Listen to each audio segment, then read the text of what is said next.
Alhamdulillah. Alhamdulillahi Rabbil Alameen.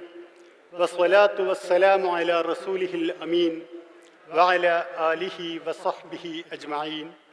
Rabbi shrah li sadri wa yassir li amri. Wa hlul uqdatan min lisani yafqahu qawli.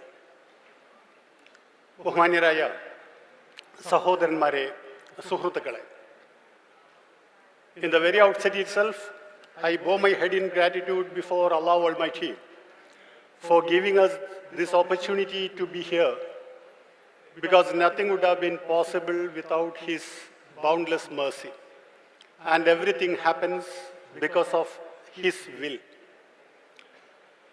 The topic that we have to talk about is Islamic legacy and civilization, exploring the golden age. മുസ്ലിം സമൂഹം, പ്രത്യേകിച്ചും മുഹമ്മദീയ റിസാലത്തിന് ശേഷം കഴിഞ്ഞ 1400 വർഷങ്ങളായി ലോകത്തിൻ്റെ സംസ്കാരത്തിനും നാഗരികതയ്ക്കും കൊടുത്ത സംഭാവനകൾ എന്ത്? അത്തരം സംഭാവനകൾ അർപ്പിക്കാൻ പാകത്തിന് എങ്ങനെയാണ് ഇസ്ലാമിക സമൂഹം, ഇസ്ലാമിക നാഗരികത രൂപം കൊള്ളുന്നത് എന്നതിനെ സംബന്ധിച്ച ചില കാര്യങ്ങളാണ് നിങ്ങളോട് പറയാൻ ഉദ്ദേശിക്കുന്നത്.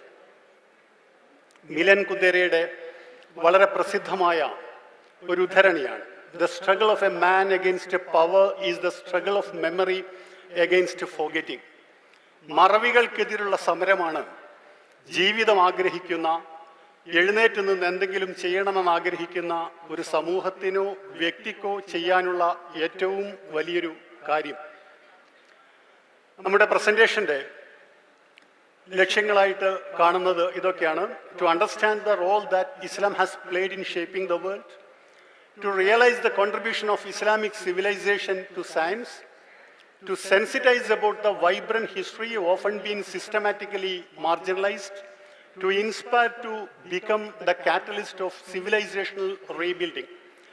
നാഗരികതയെ ദൈവിക മാർഗദർശനത്തിൻ്റെ അടിസ്ഥാനത്തിൽ മാറ്റിപ്പണിയണമെന്ന് ആഗ്രഹിക്കുന്ന സമൂഹത്തെ സംബന്ധിച്ചിടത്തോളം അവയുടെ അടിസ്ഥാനങ്ങളെക്കുറിച്ച്, അവരുടെ പാരമ്പര്യത്തെക്കുറിച്ച്, അവർ കടന്നുപോയ കാലങ്ങളെക്കുറിച്ച് അറിയുക എന്നുള്ളത് വളരെ പ്രധാനപ്പെട്ട ഒരു കാര്യമാണ്.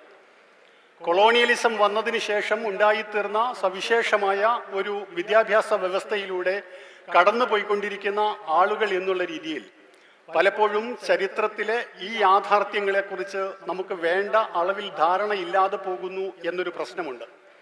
അതിനാൽ നാഗരികതയെ ദൈവിക മാർഗനിർദ്ദേശത്തിൻ്റെ അടിസ്ഥാനത്തിൽ മാറ്റിപ്പണിയുന്നവരെ സംബന്ധിച്ചിടത്തോളം എങ്ങനെയാണ് ഈ സോ കോൾഡ് ഗോൾഡൻ ഏജ് എന്ന് പറയുന്ന ഒരു സമയത്ത് സമൂഹത്തിൻ്റെ സംസ്കാരത്തിൻ്റെ നേതൃത്വം വഹിച്ചുകൊണ്ട് ഇസ്ലാമിക സമൂഹത്തിന് നിലകൊള്ളാനായി എന്നുള്ളതാണ് ഈ പ്രസന്റേഷനിലൂടെ പറയാൻ ആഗ്രഹിക്കുന്നത്.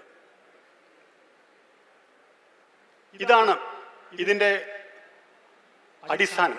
വിശുദ്ധ ഖുർആനിലെ സൂറ ഇബ്രാഹിമിൻ്റെ 25-ാമത്തെ ആയത്ത്, അലം തറ കൈഫ വറബല്ലാഹു മസലൻ കലിമത്തുൻ ത്വയ്യിബതൻ കശജറത്തിൻ ത്വയ്യിബത്തിൻ അസ്ലുഹാ സാബിത്തുൻ വഫർഉഹാ ഫിസ്സമാ തുതി ഉകുലഹാ കുല്ല ഹീനിൻ ബിഇذن റബ്ബിഹാ വയദ്രിബുല്ലാഹുൽ അംസാല ലിന്നാസി ലഅല്ലഹും യതദക്കറൂൻ.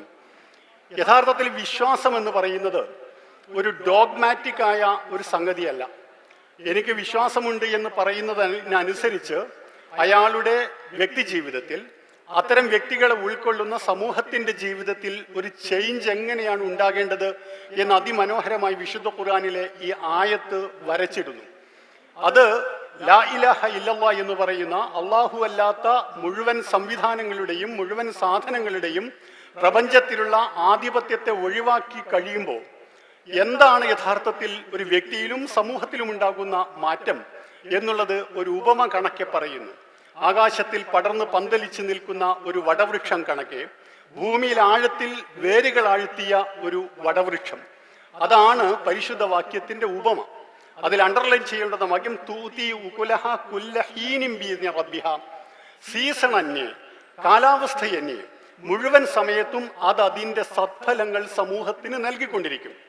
അതിനാൽ പടച്ചവനെ ജീവിതത്തിൻ്റെ കേന്ദ്രസ്ഥാനത്ത് നിർത്തുന്ന ഒരു ജീവിത വീക്ഷണം, ആ ജീവിതം എങ്ങനെയാണ് എന്ന് ജനങ്ങളെ പഠിപ്പിക്കാൻ പ്രവാചകനെ പറഞ്ഞയക്കുന്ന ഒരു ജീവിത ദർശനം, ആ പ്രവാചകൻ കാണിച്ച ജീവിത മാതൃകയുടെ അടിസ്ഥാനത്തിൽ ഇഹലോകവും പരലോകം എന്ന് പറയുന്ന ജീവിതത്തിന്റെ അവസാന ഘട്ടവും വിജയത്തിലേക്ക് എത്തിക്കാനുള്ള ഒരു മെത്തേഡ്, ഇത് മൂന്നും കൂടി ഉൾക്കൊള്ളുന്ന അടിസ്ഥാനമായി സ്വീകരിച്ചിരിക്കുന്ന ഒരു ജീവിത വ്യവസ്ഥ എപ്പോഴും മനുഷ്യന്റെ നാഗരികതയ്ക്ക് കാരണമായി തീരും, ഒരു സുന്ദരമായ നാഗരികതയ്ക്ക് കാരണമായി തീരും എന്നാണ് ഈ ആയത്ത് നമ്മെ പഠിപ്പിക്കുന്നത്.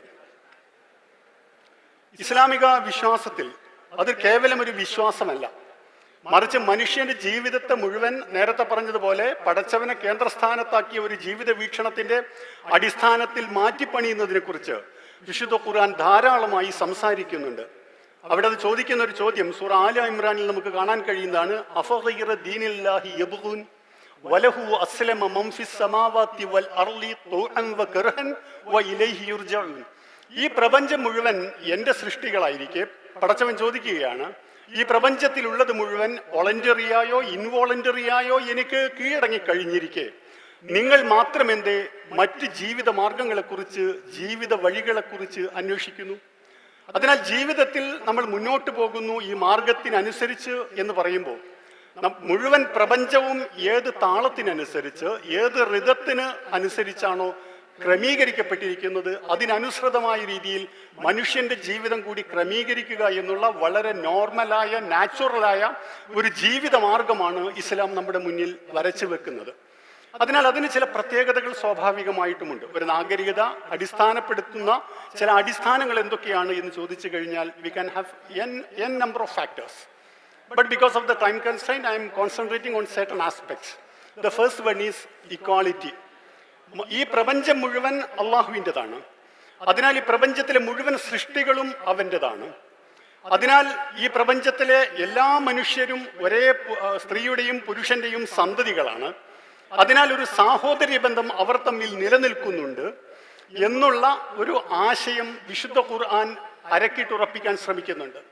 പ്രവാചകൻ സല്ലല്ലാഹു അലൈഹി വസല്ലമയുടെ അസംഖ്യം പ്രബോധനങ്ങളിലൂടെ, പ്രചാരണങ്ങളിലൂടെ ഈ ആശയം നമുക്ക് കാണാൻ കഴിയും. ഞാനിവിടെ സ്ലൈഡിൽ കാണിച്ചിരിക്കുന്നത് പ്രവാചകൻ സല്ലല്ലാഹു അലൈഹി വസല്ലമയുടെ അവസാന പ്രഭാഷണം എന്ന് പറയുന്ന ഹജ്ജത്തുൽ വദാഇന്റെ വേളയിൽ നടത്തിയ പ്രഭാഷണമാണ്. ഇന്നമാ ദിമാഉക്കും വ അംവാലുക്കും വ അറാദുക്കും അലൈക്കും ഹറാമുൻ കഹുർമതി യൗമിക്കും ഹാദാ ഫീ ശഹരിക്കും ഹാദാ ഫീ ബലദിക്കും ഹാദാ. ഈ ദിവസം, ഈ പ്രദേശം, ഹറം എന്ന് പറയുന്നത് എപ്രകാരം പരിശുദ്ധമാണോ അപ്രകാരം ഒരു വ്യക്തിയുടെ സ്വത്തും രക്തവും അന്തസ്സും അപ്രകാരം പരിശുദ്ധമാണ് എന്നുള്ള അടിസ്ഥാന വാക്യം തന്റെ അവസാന പ്രസംഗത്തിൽ ആളുകളെ ഓർമ്മിപ്പിച്ചുകൊണ്ടാണ് പ്രവാചകൻ സല്ലല്ലാഹു അലൈഹി വസല്ലമ കടന്നു പോകുന്നത്. അതിനാൽ അലാ കുല്ലു ശൈഇൻ മിൻ അംരിൽ ജാഹിലിയത്തി തഹ്ത ഖദമയ്യ മൗളൂൻ. ഇന്ന് ഈ ദിവസത്തിൽ ജാഹിലിയത്തിന്റെ, ഇസ്ലാമല്ലാത്ത മനുഷ്യന്റെ ജീവിത വ്യവസ്ഥകളിലെ മനുഷ്യർ തമ്മിലുള്ള വിവേചനത്തിന്റെ മുഴുവൻ കാര്യങ്ങളെയും ഞാനിന്ന് എൻ്റെ കാലിനടിയിലിട്ട് ചവിട്ടി അരക്കുന്നു എന്ന ആശയമാണ് പ്രവാചകൻ ഇതുവഴി മുന്നോട്ട് പോകുന്നത്. അതിന് തുടർന്ന് വരുന്ന ഭാഗം സാധാരണ നമ്മളെല്ലാവരും പരിചിതരായ അറബിക്ക് അനറബിയെക്കാളോ വെളുത്തവന് കറുത്തവനേക്കാളോ തിരിച്ചോ യാതൊരു പ്രാധാന്യവുമില്ല. പകരം ജീവിതമാർഗം എന്ത് തെരഞ്ഞെടുത്തിരിക്കുന്നു, ജീവിതത്തിൽ അവരുടെ മുൻഗണനകൾ, പ്രിഫറൻസുകൾ എന്താണ്, തത്വയധിഷ്ഠിതമാണോ അല്ലയോ അവരുടെ ജീവിതം എന്നതിനെ അടിസ്ഥാനമാക്കിയായിരിക്കും. അതിനാൽ ഏതൊരു വ്യക്തിക്കും ഇറസ്പെക്റ്റീവ് ഓഫ് ഹിസ് ബാക്ക്ഗ്രൗണ്ട്, അയാളുടെ നേരത്തെ ഉണ്ടായിരുന്ന വിശ്വാസ പരിസരം എന്തോ ആവട്ടെ, സാംസ്കാരിക പരിസരം എന്തോ ആവട്ടെ, പ്രദേശം എന്തോ ആവട്ടെ, അതിനെ അപ്രസക്തമാക്കിക്കൊണ്ട് ഏതൊരു വ്യക്തിക്കും സ്വന്തം ചോയ്സിനാൽ സ്വീകരിക്കാവുന്ന ഒരു ജീവിത മാർഗമാണ് ഞാൻ പരിചയപ്പെടുത്തുന്നത്. അതിനാൽ എല്ലാ മനുഷ്യരും തുല്യരാണ് എന്നൊരാശയം, ജസ്റ്റിസ്, നീതി എന്ന് പറയുന്നത് അതിന്റെ മറ്റൊരു പ്രധാനപ്പെട്ട ആണിക്കല്ലാണ്. യാ അയ്യുഹല്ലദീന ആമനൂ കൂനൂ ഖവ്വാമീന ബിൽ ഖിസ്തി ശുഹദാഅ ലില്ലാഹ് വലൗ അലാ അൻഫുസികും അവിൽ വാലിദൈനി വൽ അഖറബീൻ. സൂറ നിസായിലെ വാക്യമാണ്. നിങ്ങൾ നീതിക്ക് സാക്ഷ്യം വഹിക്കുന്നവരായിരിക്കണം എല്ലാ സമയത്തും. അത് നിങ്ങൾക്കോ മാതാപിതാക്കൾക്കോ സ്വന്തം ബന്ധുക്കൾക്കോ എതിരായി നിന്നാൽ പോലും അള്ളാഹുവിന് നിങ്ങൾ സാക്ഷ്യം വഹിക്കുക എന്ന് പറഞ്ഞു കഴിഞ്ഞാൽ അതിനർത്ഥം നിങ്ങൾ നീതിക്ക് വേണ്ടി സാക്ഷ്യം വഹിക്കുന്ന ആളുകളായി തീരുക എന്നുള്ളതാണ്. ഇക്വാളിറ്റിക്കും ജസ്റ്റിസിനും ശേഷം right to live with dignity എന്ന് പറയുന്നത് ഇസ്ലാമിന്റെ ഒരു ജീവിത അടിസ്ഥാനമാണ്. ഇസ്ലാമിന്റെ മുഴുവൻ ജീവിത സങ്കല്പങ്ങളും ഈ അടിസ്ഥാനങ്ങളെ ചൊല്ലിയാണ്, അതിനെ ചുറ്റിപ്പറ്റിയാണ് രൂപം കൊള്ളുന്നത്. വലഖദ് കറംനാ ബനി ആദമ വഹമൽനാഹും ഫിൽ ബർരി വൽ ബഹ്രി വറസഖ്നാഹും മിനത് ത്വയ്യിബാതി വഫളൽനാഹും അലാ കസീരിൻ മിമ്മൻ ഖലഖ്നാ തഫ്ളീല. അള്ളാഹു സൃഷ്ടിച്ച മുഴുവൻ മനുഷ്യരെക്കാളും സവിശേഷമായ പദവികൾ നൽകിക്കൊണ്ട് ഞാൻ ആദരിച്ചിരിക്കുന്നു. അതിനാൽ അള്ളാഹു ആദരിച്ച, ദൈവം ആദരിച്ച മനുഷ്യനെ ആദരിക്കാതിരിക്കാൻ നിങ്ങൾക്ക് എന്തുണ്ട് ന്യായം? അതിനാൽ ഈ ഒരു ആശയത്തെ, ലാ ഇലാഹ ഇല്ലല്ലാഹ് എന്ന് പറയുന്ന ഒരു ആശയത്തെ ചുറ്റിപ്പറ്റി ഒരു നാഗരികത, ഒരു സംസ്കാരം, ഒരു സാമൂഹ്യാവസ്ഥ അത് രൂപം കൊള്ളുമ്പോൾ അതിനർത്ഥം അതിൽ നീതി ഉണ്ടായിരിക്കണം, അതിൽ ഇക്വാളിറ്റി, തുല്യതയുണ്ടായിരിക്കണം, അതിൽ മനുഷ്യനോടുള്ള ആദരവ് കാത്തു സൂക്ഷിച്ചിരിക്കണം. അതുകൊണ്ടാണ് ഇന്ത്യയിൽ അത് കടന്നു വന്നു കഴിഞ്ഞപ്പോൾ ലോകത്തിലെ തുല്യത ഇല്ലാത്ത വിധമുള്ള, ലോകത്തിലെ അസമത്വത്തിന്റെ ആധാരമായിരുന്ന ജാതി വ്യവസ്ഥയെ ചോദ്യം ചെയ്തുകൊണ്ട്, അല്ലെങ്കിൽ ജാതി വ്യവസ്ഥയുടെ പീഡനങ്ങൾ അനുഭവിച്ചുകൊണ്ട് കഴിഞ്ഞിരുന്ന ആളുകൾ ഇസ്ലാമിലേക്ക് കടന്നു വരുന്നത് ഇതൊരാശയം മാത്രമല്ല, മറിച്ച് കടന്നു വന്ന ആദ്യ തലമുറയുടെ ജീവിതത്തിൽ അവർക്കിത് കാണാൻ കഴിഞ്ഞു എന്നുള്ളത് കൊണ്ടാണ്. ഇതുപോലുള്ള ഒരു അവസ്ഥയാണ് സ്പെയിനിന്റെ കാര്യത്തിൽ വിസിഗോത്തിക് പേഴ്സക്യൂഷൻ, വിസിഗോത്ത് രാജാക്കന്മാരുടെ പീഡനങ്ങൾ നടന്നുകൊണ്ടിരിക്കുന്ന സമയത്ത് ഞങ്ങൾ ആര് മോചിപ്പിക്കും ഈ ഒരു പ്രയാസത്തിൽ നിന്ന് എന്ന് സ്പെയിനിലെ ആളുകൾ തേടിക്കൊണ്ടിരിക്കുന്ന സമയത്ത് താരിഖ് ബിൻ സിയാദ് കടന്നു വരുന്നതും സ്പെയിൻ പിന്നീടുള്ള 600 കൊല്ലക്കാലം ഇസ്ലാമിക സംസ്കാരത്തിന്റെ പുഷ്കല മാതൃകയായി നിൽക്കുന്നതും നമുക്ക് കാണാൻ കഴിയുന്നത്. മറ്റൊന്നാണ് കൾച്ചറിലെ പ്രധാനപ്പെട്ട ഒരു കാര്യം, റെസ്പെക്ട് ടു പ്ലൂറലിസം എന്ന് പറയുന്നത്. തങ്ങളുടെ വിശ്വാസ പരിസരത്തല്ലാത്ത ആളുകളെ ഉൾക്കൊള്ളാൻ കഴിയുക എന്നുള്ളത്. ഒരുപക്ഷെ അറിയപ്പെടുന്ന ചരിത്രത്തിൽ മുഹമ്മദീയ റിസാലത്തിന് ശേഷം ഇസ്ലാമിന് മാത്രം അവകാശപ്പെടാൻ കഴിയുന്ന ഒരു കാര്യമാണ് എന്ന് പറയുന്നത് അതിശയോക്തിയല്ല. കാരണം മിഡീവൽ യൂറോപ്പിന്റെ ചരിത്രം നമ്മെ പഠിപ്പിക്കുന്നത് അതാണ്. കാരണം ക്രിസ്ത്യാനികളായ ആളുകൾക്ക് പോലും തങ്ങളുടെ മറ്റ് ക്രിസ്ത്യൻ സെക്റ്റുകളിലുള്ള ആളുകളുമായി തുല്യതാബോധത്തിൽ നിന്നുകൊണ്ട് പെരുമാറാൻ കഴിയാത്ത അവസ്ഥ, അതിനപ്പുറം അവരുടെ വിശ്വാസ പരിസരത്തെ അനുവദിച്ചു കൊടുക്കാൻ കഴിയാത്ത അവസ്ഥ. അതിനാൽ പ്രൊട്ടസ്റ്റന്റുകളും കാത്തോലിക്കരും തമ്മിൽ, കത്തോലിക്കരും ലൂതറൻസും തമ്മിലൊക്കെ നിരന്തരമായ സംഘർഷമാണ് മധ്യകാല യൂറോപ്പിന്റെ ചരിത്രം. അതിൽ നിന്നുള്ള ഒരു മോചനം എന്നുള്ള രീതിയിൽ മതം എന്ന് പറയുന്നത് ഒരിക്കലും അന്യവിശ്വാസ പരിസരത്തുള്ള ആളുകൾ അവിടെ ജീവിക്കാൻ സമ്മതിക്കാത്തതാണ് എന്നൊരു ധാരണ പടിഞ്ഞാറിന്റെ 500 കൊല്ലത്തെ അനുഭവങ്ങളിൽ നിന്നുള്ളത് കൊണ്ടാണ് അവർക്ക് ജീവിക്കാനായി സെക്കുലറിസം എന്ന് പറയുന്ന ഒരു പ്രത്യേകമായ പ്ലാറ്റ്ഫോമിലേക്ക് നമ്മൾ കയറി നിൽക്കാം എന്ന് തീരുമാനിക്കുന്നത്.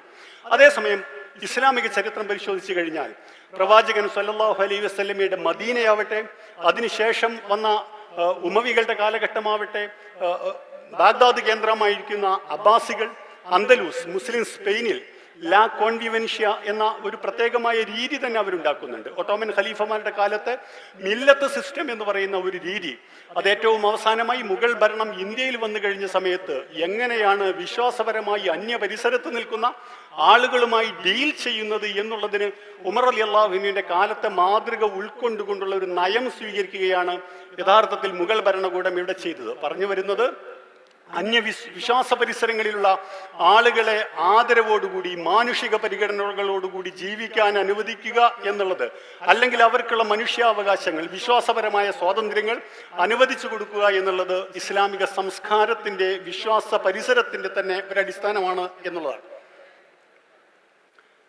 ഇതാണ് ഇതിനെ കേന്ദ്രീകരിച്ച്, ഇത്തരം ചില മഹിതമായ ആശയങ്ങളെ കേന്ദ്രീകരിച്ച് മുഴുവൻ വിശ്വാസ പരിസരങ്ങളിലുള്ള ആളുകൾക്കും തങ്ങളുടെ വൈജ്ഞാനിക പ്രവർത്തനങ്ങൾ സ്വതന്ത്രമായി, നിർഭയമായി നടത്താൻ പറ്റുന്ന ഒരു അന്തരീക്ഷം സൃഷ്ടിച്ചെടുത്ത് സ്വാഭാവികമായും ഇത്തരമൊരു വിശ്വാസധാര വലിയ വൈജ്ഞാനിക വിപ്ലവത്തിന് തുടക്കം കുറിക്കും.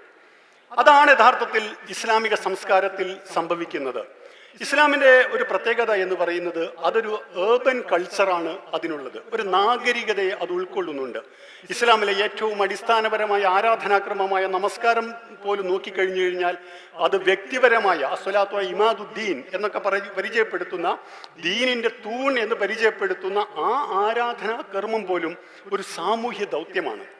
മുസ്ലിം സംസ്കാരങ്ങളിടത്ത് നിങ്ങൾക്ക് പോയി കഴിഞ്ഞാൽ പള്ളികൾ എന്ന് പറയുന്നത് ജനമധ്യത്തിലാണ് കാണാൻ കഴിയുക. ആളുകളില്ലാത്തടത്ത് പള്ളികൾ ഉണ്ടാകുന്ന ഒരു സിസ്റ്റം ഇല്ല. അതിനാൽ എപ്പോഴും ആളുകൾ കൂടിക്കഴിയുന്ന ഒരു സംവിധാനം മുസ്ലിം സമൂഹത്തിൽ എപ്പോഴും ഉണ്ടാകുന്നു.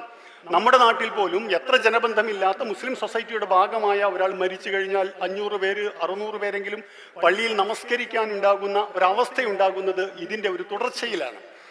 അതുപോലെ തന്നെ എപ്പോഴും ഇസ്ലാമിക സമൂഹത്തിലെ വൈജ്ഞാനിക പ്രവർത്തനങ്ങൾ ഉണ്ടായിത്തീർന്നതിൻ്റെ ഒരു കാരണമെന്ന് പറയുന്നത് മുസ്ലിം സമൂഹത്തിലുള്ള ഹറാം ഹലാലുകളെ സംബന്ധിച്ച ഒരു ബോധമാണ്.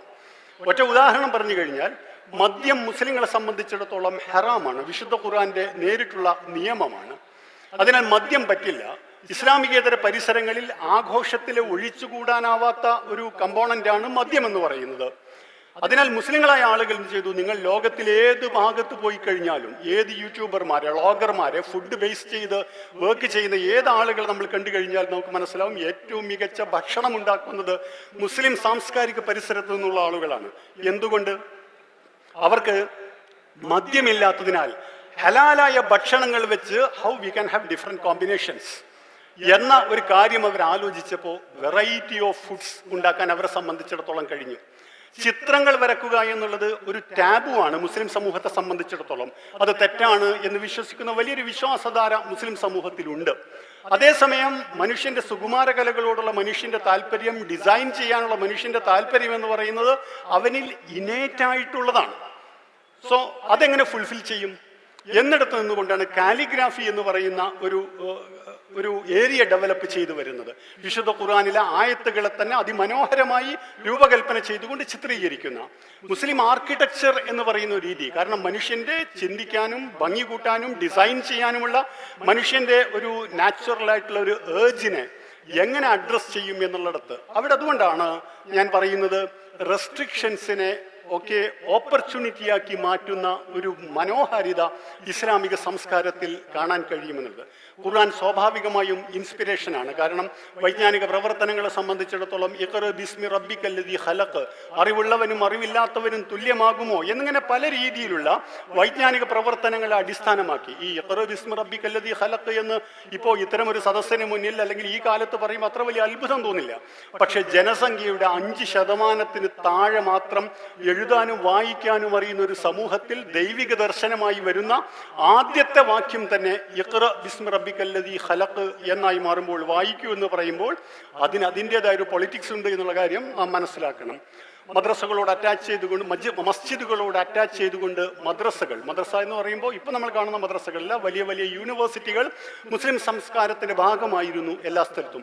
അങ്ങനെയാണ് സൈത്തൂന, ഫെസ്, അൽ അസ്ഹർ, കൊർദോബ, ഗ്രനഡ, ഇങ്ങനെ നിരവധി സ്ഥലങ്ങളിൽ മുസ്ലിം സംസ്കാരത്തിന്റെ വ്യത്യസ്തങ്ങളായ ഭരണകൂടങ്ങളുടെ പ്രദേശങ്ങളിൽ മുഴുവൻ വലിയ വലിയ യൂണിവേഴ്സിറ്റികൾ പള്ളികളുമായി അറ്റാച്ച് ചെയ്ത് ഉണ്ടാകുന്നത്.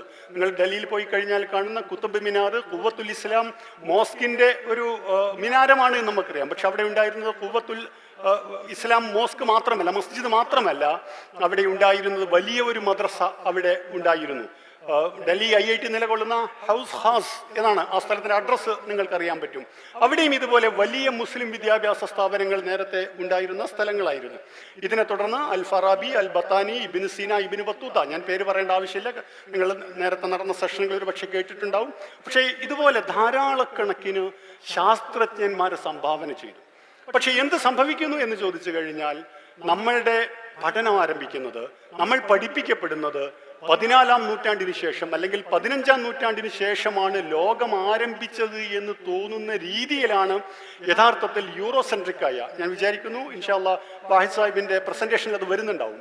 അങ്ങനെ യൂറോപ്പിനെ മാത്രം ലോകമായി കണ്ട, അതായിരിക്കണം മറ്റുള്ള ആളുകളുടെയും ലോകം എന്ന് കരുതിയ ജീവിത വീക്ഷണം സ്വീകരിച്ച ആളുകളുടെ വിദ്യാഭ്യാസം നമ്മളും സ്വീകരിച്ചതിന്റെ ഫലമായി നമ്മൾക്കൊരു ശാസ്ത്രജ്ഞനെ കുറിച്ച് ആലോചിച്ചു കഴിഞ്ഞാൽ, ശാസ്ത്രകാരനെ കുറിച്ച് ആലോചിച്ചു കഴിഞ്ഞാൽ പരമാവധി എത്ര പിറകിലേക്ക് പോകുമെന്ന് വെച്ച് കഴിഞ്ഞാൽ 1400, 1300, 1200 അപ്പുറത്തേക്ക് ഒരിക്കലും പോവുകയില്ല.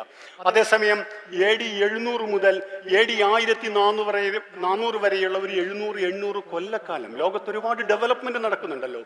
ആ ഡെവലപ്മെന്റ് വെറുതെ ഉണ്ടാകുന്നതല്ലോ. അതിന് പിറകിൽ ഒരു വിദ്യാഭ്യാസം ഉണ്ടാകും, അതിന് പിറകിൽ ഒരു ടെക്നോളജി ഉണ്ടാകും. ഇതൊന്നുമില്ലാതെ എങ്ങനെയാണ് ലോകം പുരോഗതി പ്രാപിക്കുക? അതിനർത്ഥം അന്ന് ടെക്നോളജി ഉണ്ട്, അന്ന് സയൻസ് ഉണ്ട് എന്നാണ്.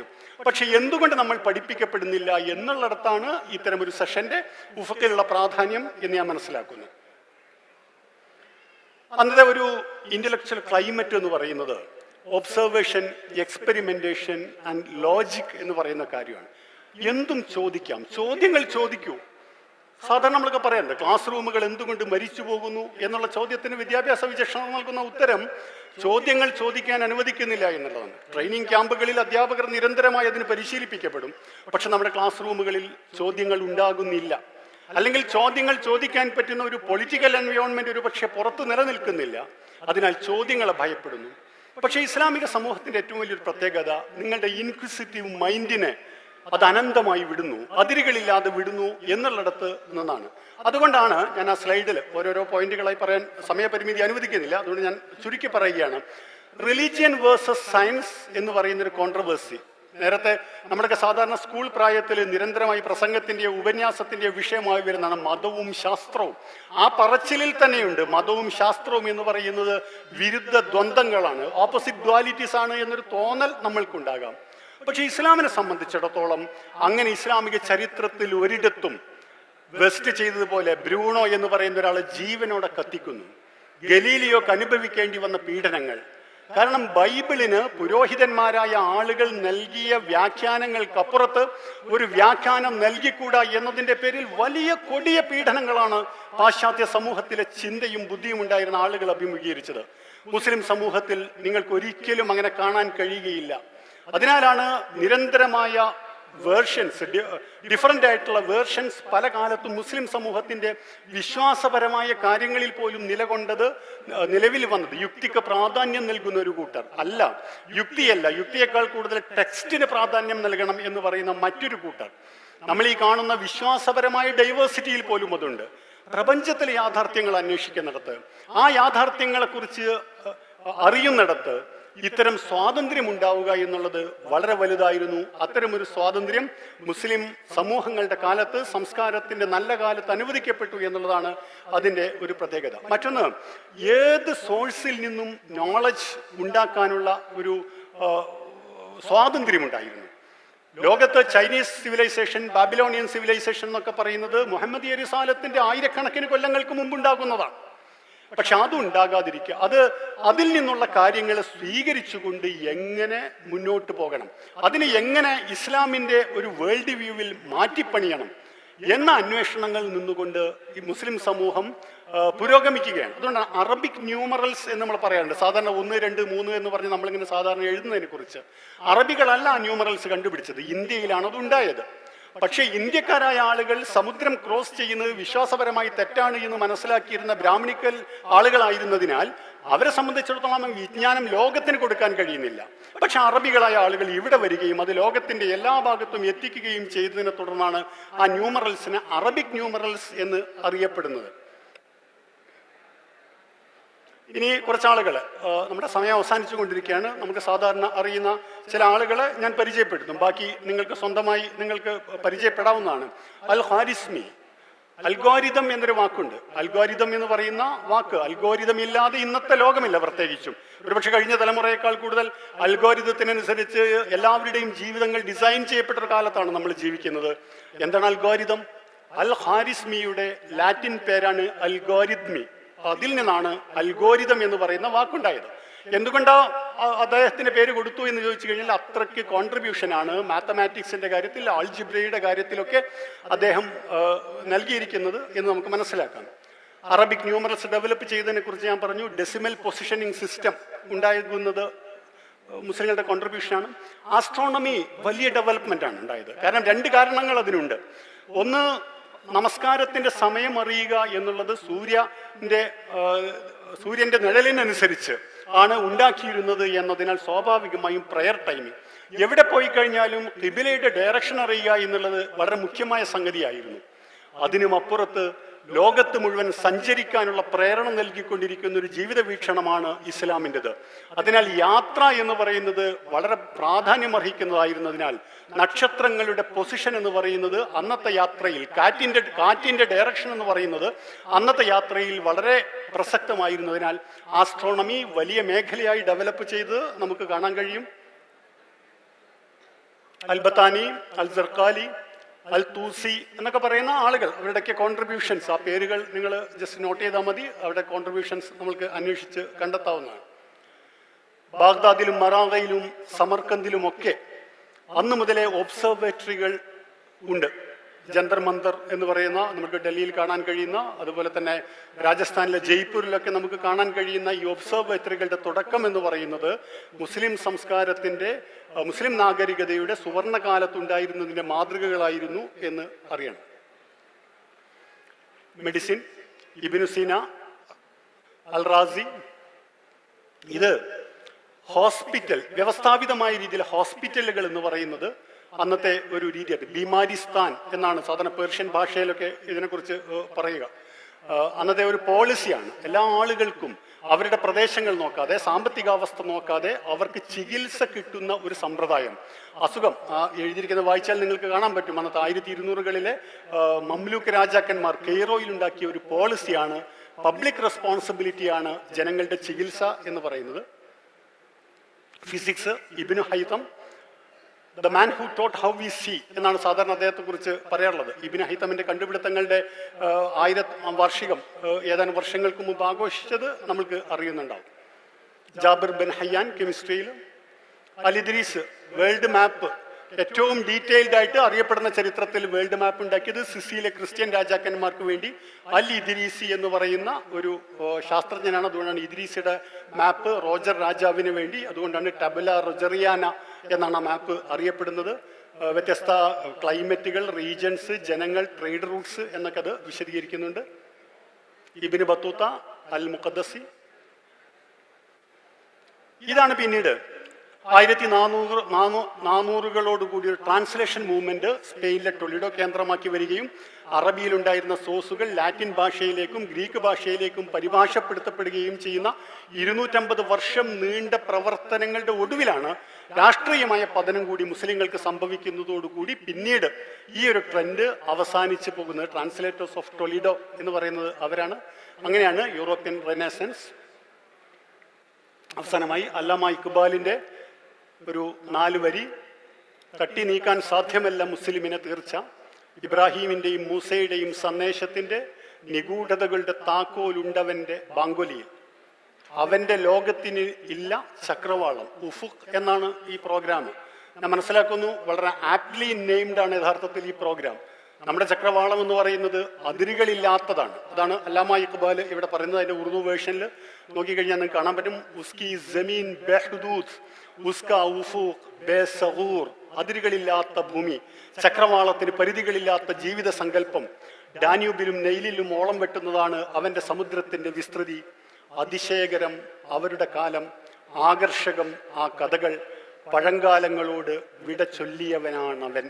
അതിനാൽ പഴങ്കാലങ്ങളെക്കുറിച്ചും അന്നത്തെ ചരിത്രത്തെക്കുറിച്ചും മാത്രം അറിയുന്നതിന് പകരം എന്തുകൊണ്ട് ഇതിൻ്റെ ഒരു ഉണ്ടായില്ല എന്നതിനെ സംബന്ധിച്ച ആഴത്തിലുള്ള ആലോചനകൾക്ക് കാരണമായി തീരട്ടെ എൻ്റെ ഈ അവതരണം, നമ്മുടെ ഈ കൂടിയിരുത്തം എന്ന് ആഗ്രഹിക്കുന്നു, പ്രാർത്ഥിക്കുന്നു. പടച്ചവനെ അനുഗ്രഹിക്കട്ടെ. നന്ദി.